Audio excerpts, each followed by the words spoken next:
It's going. All right. I'm standing here with an amazing group of community leaders. I'll let you introduce yourself from that way to this way. Hi, I'm Gail Socha. I'm the RCD over at National Crossing. Tenney, RCD at the Birches at Concord. Cathy Ahern, RCD at Bedford Falls. Memmolo, Executive Director of Bedford Falls. Chuck Crush, Executive Director of the Birches at Concord. And what this group all has in common is 100% occupancy, month over month over month with no vacant days.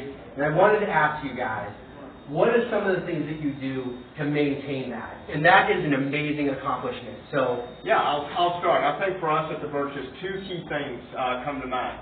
One is certainly a strong department head team with a sense of urgency. We all fill in for each other. We're all committed to that 100% occupancy. In addition to that, I think for us is our communication with our families, because most of our families, most of our business comes from family referrals, people knowing people. So I think that communication, constant in this age of communication, the expectations are high, and I think we do a nice job of that.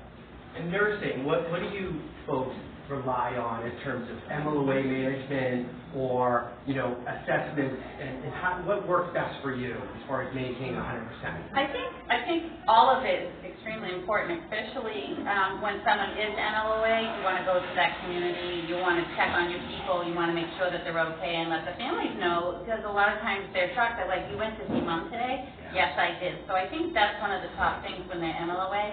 But the other real important thing is the urgency of the assessment. Yeah. When your DCR says they want to do an assessment, it can't be in 48 hours or whatever. You need to come up with a date right then and there, and that's extremely important.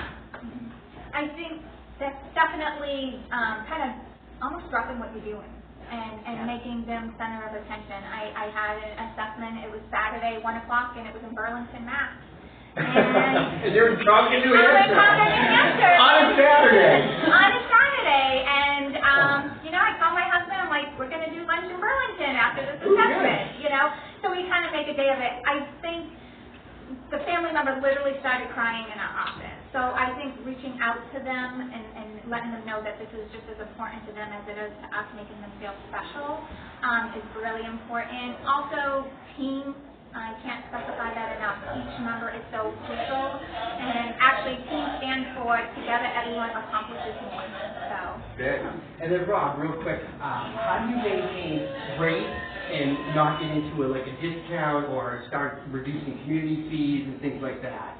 Well, I feel like our community, is one of the better communities out there, and I feel like when I meet with them, I really introduce them to the team, and like Maria was saying, it's really a team effort. I feel like we are one of the better communities in terms of quality of care, and really emphasize that and really get the folks that come to our community involved and let them know that we are one of the better ones and they're making a solid decision.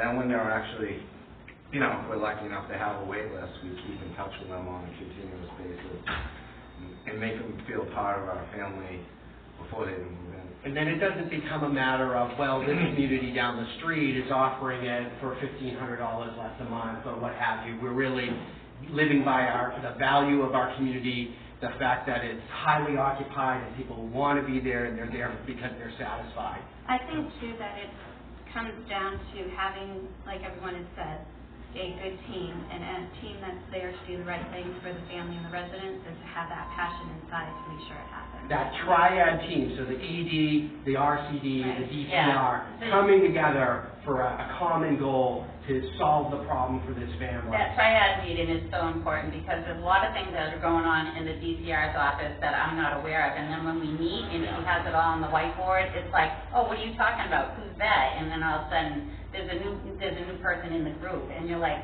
what can we do to get her in? What can we do? How can we move it? And case study it, yeah. plan it out, have something really special in mind. It takes a few minutes to do, but it is, that meeting is like one of the most important meetings if you want to stay at 100%. It's huge importance. And I think it's important to know the resident and the family, because some residents may be more focused about the financial. Yeah. Others might be the more clinical, and are we going to be able to manage that? And so we have to kind of read that resident and what's important to them. Well, I hope this was helpful.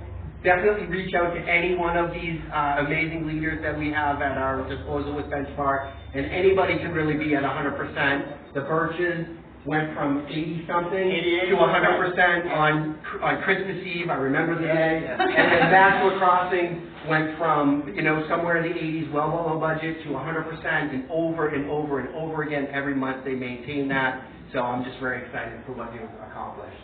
All right. Thank you. Go good.